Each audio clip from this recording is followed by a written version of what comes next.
71 যারা দেখে নেই তারা দুর্ভাগা। আমরা ভাগ্যবান 1971 সাল দেখতে পেয়েছি। আমাদের তো মাত্র 5টা ব্যাটালিয়ন ছিল, 4000 সৈনিক, মুক্তিবাহিনী ছিল প্রায় লক্ষের মতো। বাকিরা তো ছাত্র, সাধারণ মানুষ, রিক্সাওয়ালা, মুদি দোকানদার, বাসের হেল্পার, ড্রাইভার, পিয়ন, চাপরাশি, বিশ্ববিদ্যালয়ের শিক্ষক, ছাত্র, যুবক, সকল পেশার মানুষ এসে মুক্তিযুদ্ধে যোগ দিয়েছে। এই যুদ্ধে নেতৃত্ব দিয়েছে ইস্ট বেঙ্গল রেজিমেন্ট। কিন্তু এই কথা ইতিহাসে নাই। স্বাধীনতার অব্যবহিত পরে যে দলটি ক্ষমতায় আসলো তারা বলল যে 7ই মার্চে একটা ভাষণ শুনেছি, ওই ভাষণেই দেশ স্বাধীন। মাঝখানে যে যুদ্ধ, হাজার হাজার মানুষ জীবন দিল, লক্ষ মানুষ আত্মাহুতি দিল, তার কোনো উল্লেখ নাই স্বাধীনতা যুদ্ধের পরবর্তীকালে ইতিহাসে। আমরা তো চোখের সামনে দেখেছি, এখনো জীবিত আছি, কিভাবে হাসতে হাসতে বাঙালিরা জীবন দিয়েছে স্বাধীনতা অর্জনের জন্য। সেই মহাকাব্য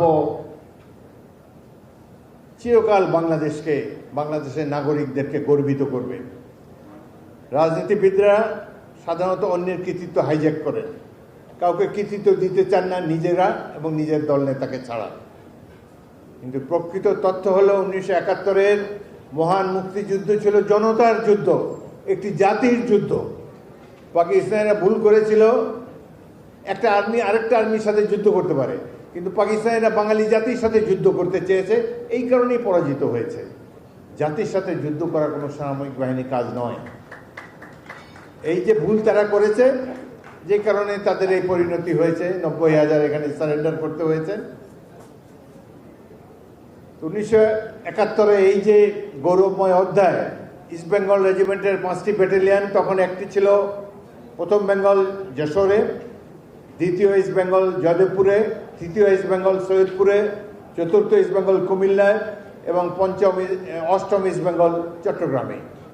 5টি ক্যান্টনমেন্টে আলাদা আলাদাভাবে কেউ কারোর সাথে যোগাযোগ না রেখে বিদ্রোহ করেছে পাকিস্তানিদের গণহত্যার প্রতিবাদ করে তারা জনগণকে সংগঠিত করেছে।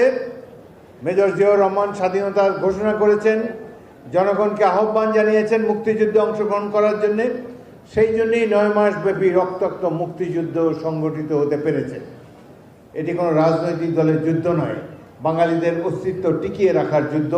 এই যুদ্ধে বীরত্বের সাথে যুদ্ধ করেছে বাঙালিরা। সেই জন্য আমি ইস্ট বেঙ্গল রেজিমেন্টের প্রতি কৃতজ্ঞতা জানাই।